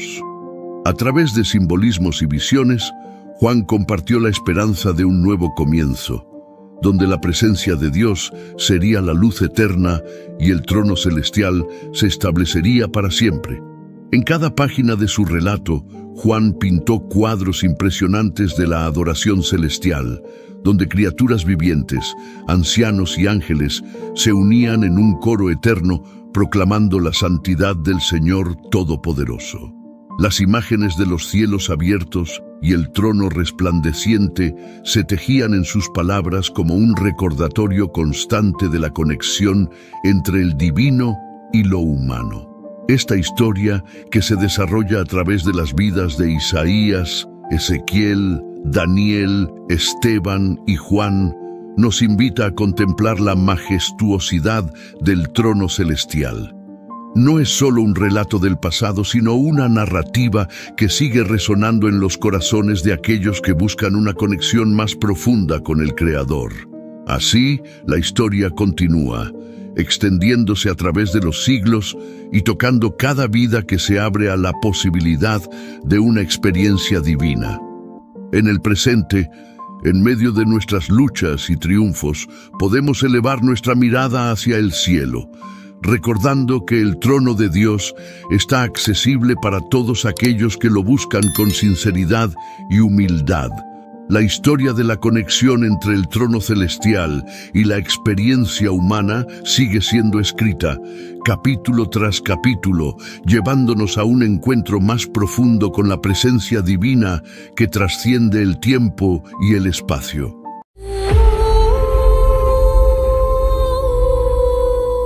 Tres hombres vieron el trono de Dios. Número 1. Juan. ¿Alguna vez te has preguntado cómo se ve el cielo? Sería una experiencia increíble poder ver el interior del trono de Dios y presenciar lo que está sucediendo en el cielo. Juan tuvo la oportunidad y nos relata lo que observó durante su tiempo allí, en el Apocalipsis, capítulo 4, versículos 1. Después de esto, miré y he aquí, una puerta estaba abierta en el cielo, y la primera voz que oí, como de trompeta, hablando conmigo, decía: «Sube acá y yo te mostraré las cosas que sucederán después de estas». Inmediatamente, yo estaba en una comunicación especial con el Espíritu y he aquí, un trono estaba en el cielo, y alguien estaba sentado sobre él. Y el que estaba sentado tenía una apariencia similar a la piedra de jaspe y sardónico, y alrededor del trono había un arco iris que parecía una esmeralda. Había un trono. El trono es el punto focal de esta visión, ya que fue lo que impresionó primero a Juan. Todo lo demás se describe en relación con el trono ocupado, que fue el centro de la atención de Juan. Leemos que alguien estaba sentado en el trono. No hay un trono vacío, hay alguien sentado en este gran trono celestial. El trono es una afirmación fuerte, no solo de la presencia de Dios, sino de su legítima soberanía y su prerrogativa para juzgar. En lugar de definir una forma o figura precisa, Juan describió radiaciones de luz brillante en dos colores, jaspe blanco, equivalente a un diamante, y sardónico rojo, en el Apocalipsis, capítulo 4, versículos 4-6. Alrededor del trono había 24 tronos, y vi sentados en los tronos a 24 ancianos, vestidos de ropas blancas, con coronas de oro en sus cabezas. Del trono salían relámpagos, voces y truenos, y delante del trono ardían 7 lámparas de fuego, que son los 7 espíritus de Dios. También delante del trono había algo como un mar de vidrio, semejante al cristal. Y en medio del trono y alrededor del trono había 4 seres vivientes llenos de hoyos por delante y por detrás. Antes de que los ancianos llamaran la atención de Juan, ya había notado los tronos en los que estaban sentados. Los 24 ancianos estaban sentados en tronos más pequeños alrededor del trono principal. ¿Cuál es el papel de estos ancianos? Hay un debate entre los religiosos sobre si son seres humanos glorificados o criaturas angelicales. Ciertamente el pueblo de Dios parece estar representado por los ancianos cuando se consideran todas las cosas. En las impresionantes y temibles visiones en el trono de Dios en el Apocalipsis, capítulo 4, versículos 7 y 8, Leemos que el primer ser viviente era semejante a un león, el segundo ser viviente era semejante a un becerro, el tercer ser viviente tenía un rostro como de hombre, y el cuarto ser viviente era semejante a un águila volando. Los 4 seres vivientes tenían cada uno 6 alas y estaban llenos de ojos por dentro y por fuera, y no cesaban de decir día y noche: Santo, Santo, Santo es el Señor Dios Todopoderoso, el que era, el que es y el que ha de venir. Los 4 seres vivientes son difíciles de reconocer. Lo único que sabemos con certeza es que son criaturas creadas por Dios, ya que lo adoran. Parecen ser una combinación entre los ángeles del Ezequiel, capítulo 10, y los ángeles del Isaías, capítulo 6. El versículo 7 habla de los querubines, mientras que el versículo 8 menciona a los serafines. Los querubines parecen estar relacionados con un juicio ardiente, mientras que los serafines están vinculados a una purificación, compasión. Estas criaturas nunca cesan de cantar sobre la santidad y eternidad de Dios, como se relata en el Apocalipsis, capítulo 4, versículos 9 y 10. Leemos que cuando los ángeles daban gloria, honra y agradecimiento al que estaba sentado en el trono, al Dios que vive por siempre, los 24 ancianos se postraban ante aquel que estaba en el trono, adorando al Dios eterno, y arrojaban sus coronas delante del trono. Cada vez que los ángeles adoran al Eterno en el trono, los ancianos se arrodillan para adorar al Dios eterno y lanzan sus coronas delante del trono. Así como los ángeles adoran a Dios, nuestra adoración también debería estar inspirada. ¿Por qué deberíamos ser menos agradecidos o alabarlo menos? ¿Cantamos tanto como los pájaros? Leemos: Tú eres digno, Señor y nuestro Dios, de recibir la honra, la alabanza y el poder, porque creaste todas las cosas y por tu voluntad existen y fueron creadas. Debido al poder creativo y la grandeza de Dios, los ancianos lo adoraron. El hecho de que Dios sea el Creador le otorga todo el derecho y dominio sobre todo, al igual que un alfarero tiene todo el derecho y dominio sobre el barro, como se menciona en Romanos capítulo 9, versículo 21. El alfarero no tiene derecho de hacer del barro lo que quiere, para hacer un objeto para honra y otro para uso común. Esta visión nos prepara para lo que está por venir. Dios es visto como el gobernante supremo del universo, sentado en el trono de su gloria, rodeado de criaturas que lo adoran y está a punto de traer juicio a la tierra. La sala del trono es una imagen del trono de Dios que aparece varias veces en este capítulo. El trono se menciona 12 veces, sin contar los 24 tronos también mencionados 12 veces. Leemos sobre el trono y sobre quien está sentado en él. El enfoque está en el trono de Dios. Vemos que el trono fue establecido en el cielo y que alguien está sentado en él. Esta es una declaración respetuosa que no nombra quién está en el trono, porque es el Dios Todopoderoso quien está sentado en él. Colores brillantes se utilizan para describir la sala del trono y a aquel que está sentado en él. Además del arco iris alrededor del trono, también hay 24 tronos en los cuales están sentados 24 ancianos vestidos de blanco con coronas de oro en la cabeza. Nos preguntamos quiénes son ellos y qué representan. Rayos, truenos y sonidos fuertes emanan del trono. El trono y la persona que está en él se presentan como sumamente activos. Dios no está dormido en el trono. Hay movimiento. El lector está siendo preparado para la ira de Dios, como se ve en el Apocalipsis, capítulo 8, versículo 5. Cuando rayos, truenos y sonidos fuertes que simbolizan el juicio provienen del trono de Dios mientras envía sus castigos. Esto nos hace recordar el trueno y los relámpagos en el monte Sinaí cuando Dios lo visitó. Sin embargo, Juan no es el único hombre en la Biblia que atestigua el trono de Dios número 2. Ezequiel también, el lugar donde Dios gobierna en el Antiguo Testamento. Ezequiel describe una escena similar al trono. La profecía de Ezequiel no es un cuento de hadas de otro tiempo y lugar. Él fue un hombre real que vivía en un lugar real y tuvo visiones extraordinarias de Dios en un día real. Ezequiel comenzó a profetizar cuando Judá todavía era un reino independiente. El mensaje de Dios llegó directamente a Ezequiel, el sacerdote. El nombre Ezequiel significa fuerte con Dios o fortalecido por Dios. En Ezequiel capítulo 1, versículos del 4 al 10, él miró y vio un viento fuerte que venía del norte, una gran nube con fuego brillante alrededor y algo parecido a metal brillante en medio del fuego. En medio de esto había 4 criaturas vivientes con apariencia humana, cada una con 4 alas y 4 rostros. Sus pies eran rectos y parecían patas de becerro, brillando como bronce pulido debajo de las alas. Cada criatura tenía manos humanas en las 4 direcciones. Sus rostros se veían así. De frente parecían humanos. A la derecha parecían leones. A la izquierda parecían toros. Y por detrás parecían águilas.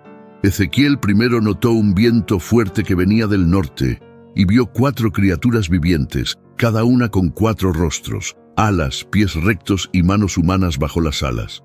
Estas criaturas representan los atributos de Dios vistos en la creación. Su majestuosidad, poder, agilidad y sabiduría. El Señor glorioso estaba sentado en un trono por encima del cielo, y al lado de cada criatura había una rueda, o mejor dicho, una rueda dentro de otra rueda. Esta visión de la gloria de Dios ocurrió antes del llamado profético de Ezequiel. Notemos las similitudes con lo que Juan vio al leer el libro de Ezequiel, capítulo 1. La primera cosa que notamos en nuestra comparación es que Ezequiel proporciona una descripción mucho más detallada de las 4 criaturas vivientes. En el versículo 22 vemos un mar brillante, similar a lo que se describe en Apocalipsis. Al leer Ezequiel, capítulo 1, versículos del 4 al 10, encontramos similitudes con la visión de Juan. Ezequiel vio un viento fuerte parecido a un tornado que venía del norte, lo que marca el comienzo de su visión única y detallada de Dios en la Biblia. El remolino que Ezequiel presenció estaba relacionado con las asombrosas imágenes de la presencia de Dios. La nube durante el día y el fuego durante la noche, que eran la forma en que Dios se manifestaba con Israel durante el Éxodo. En Éxodo, capítulo 13, versículos del 20 al 22, se nos cuenta que la presencia del Señor iba delante de ellos durante el día en una columna de nube para guiarlos por el camino, y durante la noche en una columna de fuego para darles luz, permitiéndoles viajar tanto de día como de noche. No retiraba la columna de nube durante el día ni la columna de fuego durante la noche, que iban delante del pueblo. Un fuego ardiente que consume. Es un recordatorio del zarzal ardiente que Moisés vio, que ardía pero no se consumía. Leemos que había un resplandor alrededor y irradiaba desde en medio de él. Este resplandor radiante es una expresión de la gloria de Dios. Más tarde, Ezequiel identificó a estas criaturas notables dentro de este remolino de la presencia de Dios como querubines en Ezequiel, capítulo 10, versículos del 8 al 15. Estas son criaturas angelicales de poder y gloria únicos que rodean a Dios. Los querubines hacen su primera aparición en el jardín del Edén, guardando el camino hacia el árbol de la vida con una espada flameante, como se relata en Génesis, capítulo 3, versículo 24. Se menciona que tenían apariencia humana, aunque Ezequiel observó que no eran humanos, sino seres angelicales. A pesar de su forma y estructura general similar a la humana, estas criaturas eran diferentes de cualquier persona en la tierra.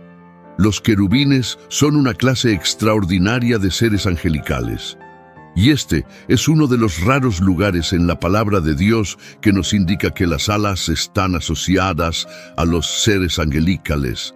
Las representaciones artísticas de los querubines ordenadas para el tabernáculo, el templo y el arca del pacto, enfatizaban sus alas, como se describe en Éxodo capítulo 25, versículo 20, y en Isaías. El libro de Isaías es fascinante para estudiar.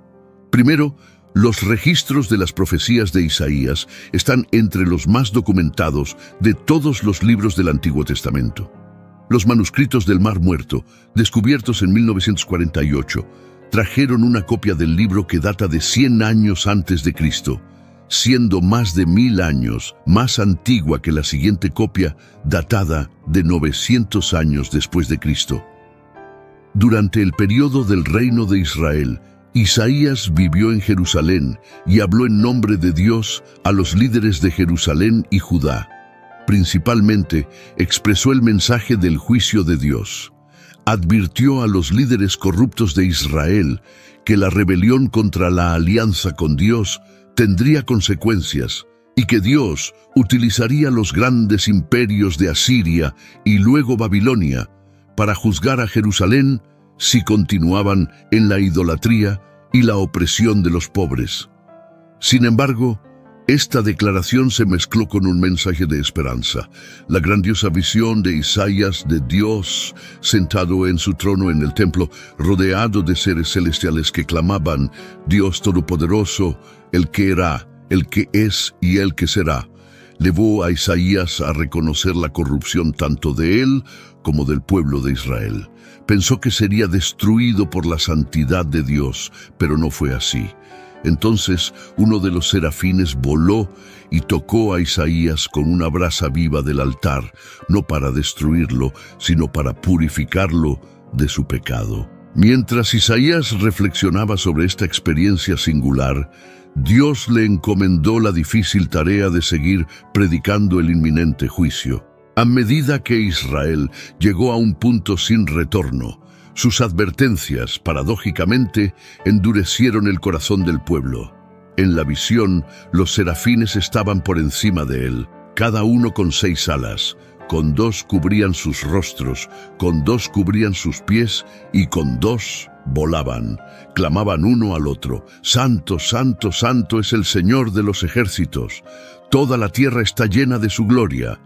Al oír sus voces, las puertas temblaron en sus quicios y el templo se llenó de humo. Entonces dije: ¡ay de mí! Estoy perdido, porque soy un hombre de labios impuros y habito en medio de un pueblo de labios impuros, y mis ojos han visto al Rey, el Señor de los ejércitos.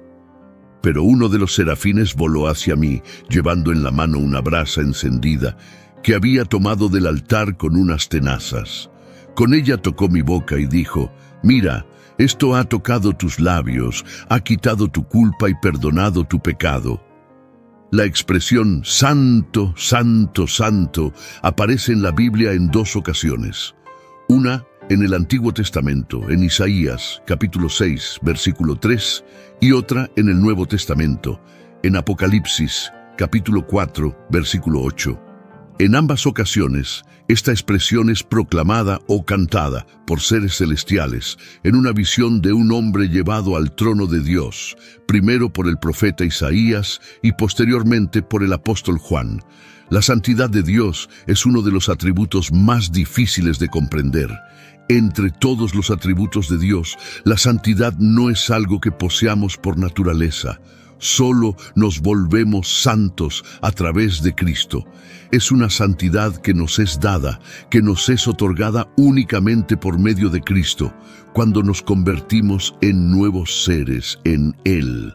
Los justos delante de Dios, como se afirma en 2 Corintios capítulo 5, versículo 21, son santificados por la santidad de Dios, que es lo que lo hace único entre todos los seres y lo separa del resto. La santidad de Dios trasciende su perfección o pureza, es la esencia misma de su singularidad y su grandeza trascendental. Refleja el misterio de su grandeza y nos lleva a contemplarlo con asombro. Isaías, en su visión descrita en Isaías, capítulo 6, fue testigo personal de la santidad de Dios. Siendo un profeta de Dios y un hombre justo, Isaías era consciente de su propia imperfección.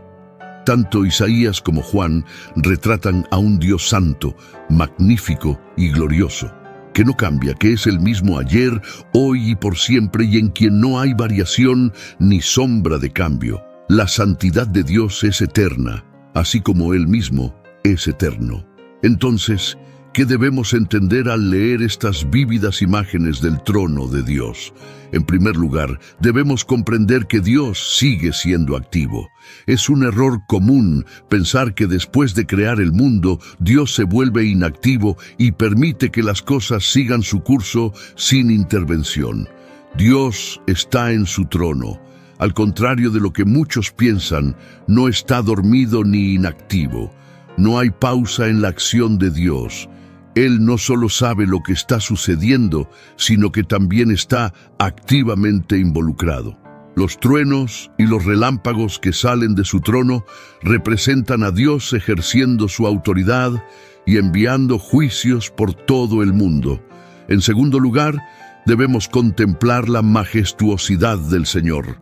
Como dice el Señor, el cielo es mi trono y la tierra es el estrado de mis pies. ¿Qué tipo de casa pueden construirme? ¿Dónde será el lugar de mi descanso?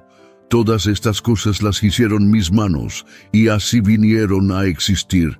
Pero este es el hombre a quien miro, aquel que es humilde y contrito de espíritu, y que tiembla ante mis palabras.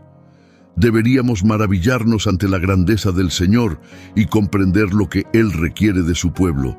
Siendo el Dios Todopoderoso, exige sumisión de nosotros, un corazón obediente que respete sus palabras.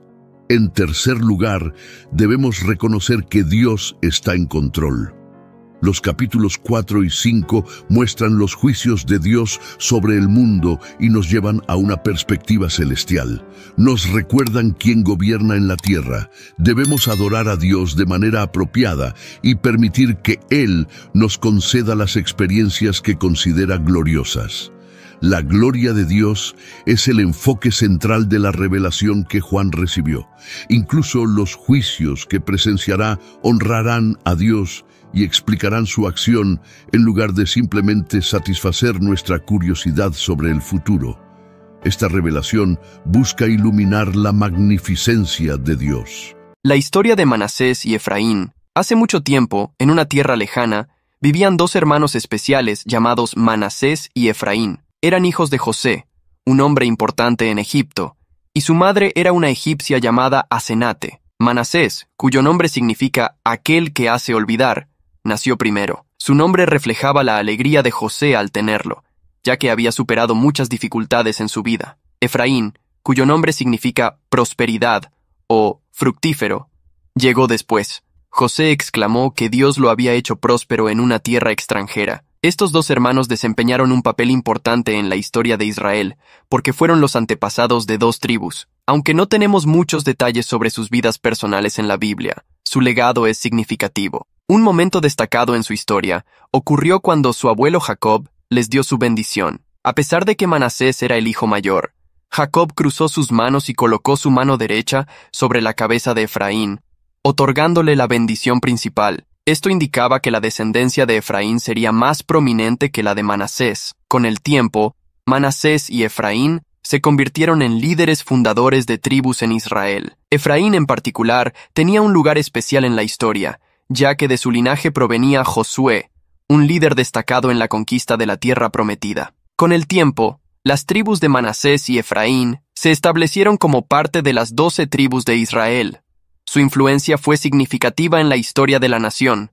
La tribu de Manasés ocupó territorios al este del río Jordán, mientras que la tribu de Efraín se estableció al oeste del río. A pesar de su ubicación geográfica separada, ambas tribus jugaron un papel importante en la vida de Israel. La descendencia de Efraín, en particular, produjo líderes destacados. Josué, uno de los más conocidos, fue un líder valiente que guió a los israelitas en la conquista de la tierra prometida después de la larga travesía por el desierto. Josué provenía de la tribu de Efraín y desempeñó un papel crucial en la historia de Israel. La tribu de Manasés también contribuyó al desarrollo de la nación. Durante la época de los jueces, Gedeón, uno de los jueces más famosos de Israel, provenía de la tribu de Manasés. Gedeón lideró a los israelitas en la lucha contra sus enemigos y desempeñó un papel clave en la liberación de su pueblo. A lo largo de la historia de Israel, estas dos tribus, descendientes de Manasés y Efraín, dejaron una huella importante. Sus líderes influyeron en el destino de la nación y en la preservación de la fe de Israel en Dios. Así, aunque la Biblia no nos brinde muchos detalles sobre las vidas personales de Manasés y Efraín, su legado perduró a través de las generaciones y contribuyó al desarrollo y la historia del pueblo de Israel. Jacob, antes de morir, reunió a sus hijos para darles su bendición final. Este fue un momento trascendental en la historia de Manasés y Efraín, ya que su abuelo Jacob les dio una bendición especial que cambió el curso de su destino. Jacob sabía que Manasés y Efraín eran los hijos de José, y por lo tanto, sus nietos. Sin embargo, cuando José presentó a sus hijos ante Jacob, los colocó de manera que Manasés, el primogénito, estuviera a la derecha de Jacob, y Efraín, el menor, a la izquierda.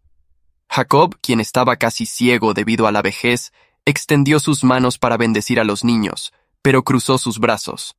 Colocó su mano derecha sobre la cabeza de Efraín y su mano izquierda sobre la cabeza de Manasés. José, al ver lo que sucedía, intentó corregir a su padre y reposicionar sus manos pensando que Jacob se había confundido debido a su visión deteriorada. Sin embargo, Jacob, guiado por el Espíritu de Dios, se negó y afirmó que sabía lo que estaba haciendo. Entonces, pronunció una bendición especial sobre Efraín y Manasés, que se lo destinó. El Dios en cuya presencia anduvieron mis padres Abraham e Isaac, el Dios que me ha guiado desde que tengo uso de razón hasta el día de hoy, el ángel que me ha librado de todo mal, bendiga a estos muchachos.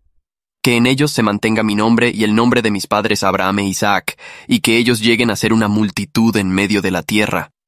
Génesis 48, 15, 16. Esta bendición no solo significaba que Efraín y Manasés serían considerados como hijos de Jacob, sino que también recibirían una herencia igual a la de sus tíos, los hijos de Jacob. Esta fue una bendición de prosperidad y crecimiento, y marcó el comienzo de la prominencia de Efraín y Manasés en la historia de Israel. A medida que crecían, estas tribus demostraron ser poderosas y fructíferas, contribuyendo significativamente a la historia de Israel. Efraín y Manasés se convirtieron en tribus líderes y dejaron una huella duradera en la tierra prometida. Así, a través de la bendición de su abuelo Jacob, Manasés y Efraín se destacaron como tribus fundamentales en la historia de Israel y jugaron un papel esencial en la realización de la promesa de Dios a Abraham de hacer de su descendencia una nación poderosa y bendita. La bendición de Jacob sobre Efraín y Manasés marcó un momento crucial en la historia de estas dos tribus. Como se profetizó, estas tribus llegaron a ser numerosas y tuvieron un impacto significativo en la historia de Israel. Efraín y Manasés se establecieron en la tierra prometida junto con las demás tribus de Israel después del éxodo de Egipto. Su territorio estaba ubicado al oeste del río Jordán, en la región montañosa de Canaán. A medida que crecían en número y fuerza, su influencia se hacía cada vez más evidente. Una de las figuras más destacadas de la tribu de Efraín fue Josué, quien desempeñó un papel crucial en la conquista de Canaán y en la distribución de la tierra entre las tribus de Israel. Josué fue un líder valiente y obediente, y su tribu, Efraín, fue una de las más importantes en la realización de la conquista de la tierra prometida. La tribu de Manasés también tuvo un papel destacado en la historia de Israel. Gedeón, uno de los jueces más conocidos de Israel, era de la tribu de Manasés. Bajo su liderazgo, los israelitas derrotaron a sus enemigos y experimentaron tiempos de paz. A medida que pasaba el tiempo, Efraín y Manasés continuaron desempeñando un papel importante en la vida de Israel. Sus descendientes se mezclaron con otras tribus, lo que enriqueció la diversidad de Israel y su herencia cultural. La bendición de Jacob sobre Efraín y Manasés se cumplió con creces a lo largo de la historia de Israel. Estas tribus no solo prosperaron en términos de población, sino que también dejaron una huella significativa en la historia de la nación. Su ascendencia y su liderazgo en momentos clave fueron un testimonio de la fidelidad de Dios a las promesas hechas a Abraham, Isaac y Jacob. Así que, cuando leemos sobre Efraín y Manasés en la Biblia, Recordamos cómo la bendición de Jacob transformó el destino de estas tribus y cómo desempeñaron un papel esencial en la historia del pueblo de Israel. La historia de Efraín y Manasés es una poderosa lección sobre cómo las bendiciones y promesas pueden influir en el curso de la historia. A través de la bendición de Jacob, estas dos tribus llegaron a ser numerosas y desempeñaron un papel crucial en la historia de Israel. Su influencia y liderazgo destacaron la fidelidad de Dios a las promesas hechas a los patriarcas. Esta historia también nos recuerda que nuestras bendiciones y promesas personales pueden tener un impacto duradero en nuestras vidas y en las vidas de quienes nos rodean. Al igual que Efraín y Manasés, podemos enfrentar desafíos y obstáculos, pero la fe en Dios y en sus promesas puede llevarnos a un futuro abundante. Suscríbete y acompáñanos en nuestras próximas aventuras bíblicas. Si te ha gustado esta historia y deseas explorar más relatos bíblicos fascinantes y lecciones inspiradoras, te invitamos a suscribirte a nuestro canal. No te pierdas nuestras futuras aventuras bíblicas. Además, si tienes alguna historia específica que te gustaría que contemos o alguna pregunta sobre la Biblia, déjanos un comentario. Estamos aquí para ayudarte a explorar el maravilloso mundo de la palabra de Dios. Gracias por ser parte de nuestra comunidad y por tu interés en la Biblia. Que la paz y las bendiciones de Dios estén contigo siempre.